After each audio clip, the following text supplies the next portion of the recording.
જય શ્રી કૃષ્ણ મિત્રો, આજના વિડીયોમાં આપણે જાણીશું કે પુત્રદા એકાદશીની વ્રત કથા અને તેનું મહાત્મ્ય.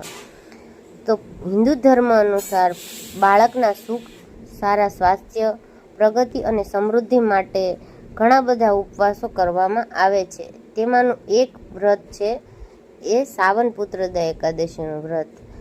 આ વ્રત એના નામ પ્રમાણે પુત્રની પ્રાપ્તિ કરવા માટેનું હોય છે એવું માનવામાં આવે છે. હવે આપણે પુત્રદા એકાદશીની વ્રત કથા સાંભળીશું. તો પૂર્વકાળની વાત છે. ભદ્રાવતીપુરીમાં રાજા સુકેતુમાન રાજ્ય કરતા હતા. એમની રાણીનું નામ ચંપા હતું. રાજાને ઘણા સમય સુધી વંશ ચલાવનાર પુત્રની પ્રાપ્તિ ન થઈ હતી. આથી પતિ પત્ની હંમેશા ચિંતા અને શોકમાં ડૂબેલા રહેતા હતા. રાજા પિતૃઓ એમના આપેલ જળને એકી શ્વાસથી ગરમ કરીને પીતા. રાજા પછી એવું કોઈ નથી દેખાતું જે અમારું તર્પણ કરે. આમ વિચારીને પિતૃઓ શોકમાં રહ્યા. એક દિવસ રાજા ઘોડા પર સવાર થઈને ઘોર જંગલમાં ચાલ્યા ગયા. પુરોહિત વગેરે કોઈને આ વાતની ખબર ન હતી. મૃગ અને પક્ષીવાળા એ ઘોર જંગલમાં રાજા ભ્રમણ કરવા લાગ્યા. માર્ગમાં ક્યાંય શિયાળનો અવાજ સંભળાતો હતો તો ક્યાંય ઘુવડનો. જ્યાં ત્યાં રીંછો અને મૃગો દ્રષ્ટિગોચર થઈ રહ્યા હતા. આ રીતે ફરીને રાજા વનની શોભા જોઈ રહ્યા હતા. એવામાં બપોર થઈ ગઈ. રાજાને ભૂખ અને તરસ સતાવા લાગી. રાજા પાણીની શોધમાં આમ તેમ ભટકવા લાગ્યા. પૂર્ણ પ્રતાપે રાજાને એક સુંદર સરોવર દેખાયું. એની નજીક મુનિઓના ઘણા આશ્રમો હતા. સૌભાગ્યશાળી નરેશે એ આશ્રમ તરફ જોયું. એ સમયે શુભની સૂચના આપનાર શુકનો થવા લાગ્યા. રાજાનો જમણો હાથ અને જમણું નેત્ર ફરકવા લાગ્યું. ઉત્તમ ફળની એ ખબર આપી રહ્યા હતા એવું તેને લાગ્યું.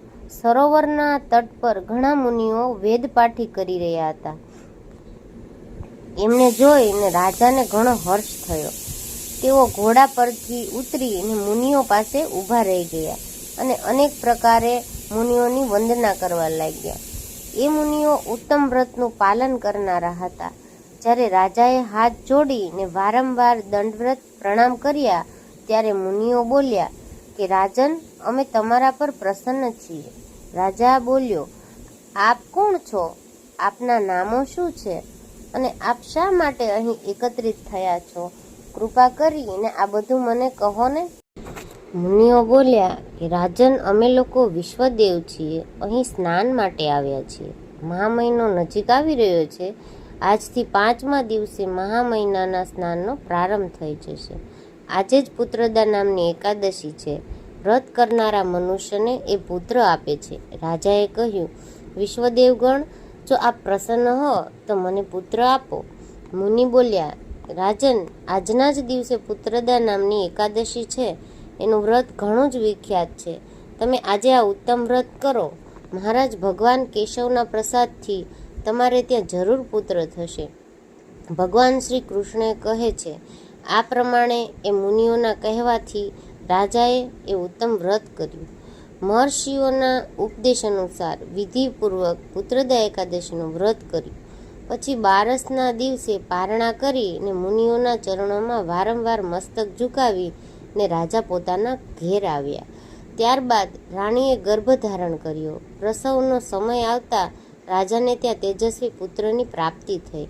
એણે પોતાના ગુણોથી પિતાને સંતુષ્ટ કરી દીધા. એ પ્રજાપાલક બન્યો. પુત્રદા એકાદશીનું ઉત્તમ વ્રત જરૂર કરવું જોઈએ. મેં લોકોના હિત ખાતર એનું વર્ણન તમારી સમક્ષ કર્યું છે. જે મનુષ્ય એકાગ્ર ચિત્તે પુત્રદા એકાદશીનું વ્રત કરે છે એ આ લોકમાં પુત્ર પ્રાપ્તિ કરીને મૃત્યુ પછી સ્વર્ગ પ્રાપ્ત કરે છે. આ મહાત્મ્યને વાંચવાથી અને સાંભળવાથી અગ્નિહોમ યજ્ઞનું ફળ મળે છે. તો મિત્રો, આ હતી પુત્રદા એકાદશીની વ્રત કથા. જો તમને મારો આ વિડીયો ગમ્યો હોય તો મારા વિડીયોને લાઈક, શેર અને સબસ્ક્રાઈબ જરૂર કરજો. અને મને સાંભળવા બદલ તમારો ખૂબ ખૂબ આભાર.